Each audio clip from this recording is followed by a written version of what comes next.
সেই নরেন্দ্র মোদীর বিরুদ্ধে কথা বললে মামুনুল হককে হুইল চেয়ারে বসিয়ে দেওয়া হয়। সেই নরেন্দ্র মোদীর বিরুদ্ধে কথা বললে হাজারো আলেমকে কারাগারে ফেলে রাখা হয়। সেই নরেন্দ্র মোদীর বিরুদ্ধে কথা বললে সুস্থ সবল মানুষটাকে এমন নির্মম হালতে শিকার করা হয়।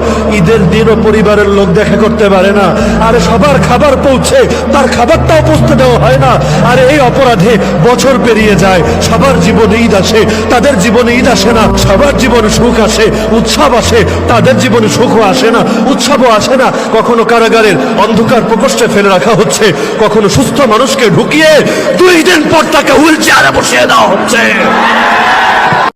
সেই নরেন্দ্র মোদীর বিরুদ্ধে কথা বললে মামুনুল হককে হুইল চেয়ারে বসিয়ে দেওয়া হয়। সেই নরেন্দ্র মোদীর বিরুদ্ধে কথা বললে হাজারো আলেমকে কারাগারে ফেলে রাখা হয়। সেই নরেন্দ্র মোদীর বিরুদ্ধে কথা বললে সুস্থ সবল মানুষটাকে এমন